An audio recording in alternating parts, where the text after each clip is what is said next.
The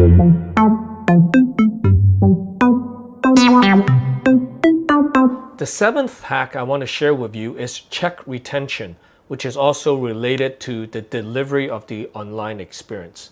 Remember, learning occurs when someone has encoded that information in the long-term memory and is able to retain it or retrieve it afterwards. Now, if someone has received the information but has not retained that information, they have not really learned. And if they have not learned, you have not really taught. So all the time that you've spent together has been wasted. So it's important for you to check retention and do it regularly. Generally speaking, it is a good practice to pause after every major section and do a short, fun, yet meaningful review quiz. I like to use the online app Kahoot, which is a free app where you can very quickly create quiz questions with multiple choice answers. And then you have people log in and they can compete against each other or work in teams to compete against other teams. They have a lot of nice sound effects and graphics, and they can see themselves on the scoreboard, this animated scoreboard, as they work on this quiz. So it's a lot of fun. So try to include that every time you have completed one section in your teaching. And if you're doing the flipped classroom model, I strongly encourage you to start with a quiz.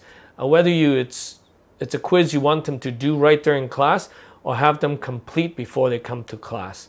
And this is a great way for you to check and see if they've actually picked up the key points that you want them to learn from the lesson and from the reading that they should have done prior to coming to class.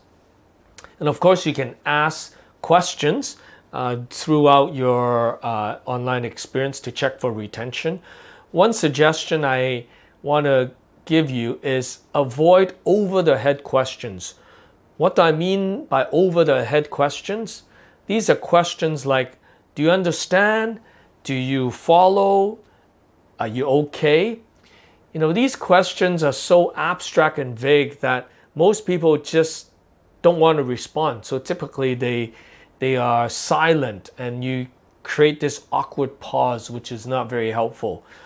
So instead of asking these over-the-head questions, I encourage you to ask content-specific questions. So ask specific questions that are related to what you've just been teaching them just now. What are the 3 factors of situational leadership? What is the main theme for the book of James? What are the 4 elements you must include when you're designing a ministry plan? Something that is very specific that could cause them to go back to the long-term memory and hopefully retrieve what they have picked up in the lesson. Another thing that's helpful to remember is if you're asking questions to your audience in Zoom, try to direct your question to a specific individual or individuals.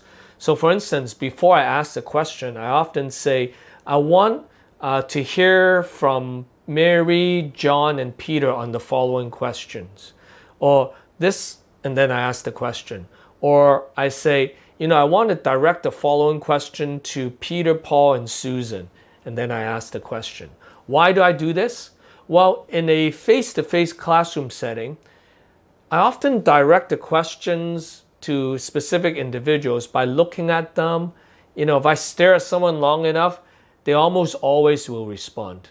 But in Zoom, you can't do that. People don't know you're actually staring at them.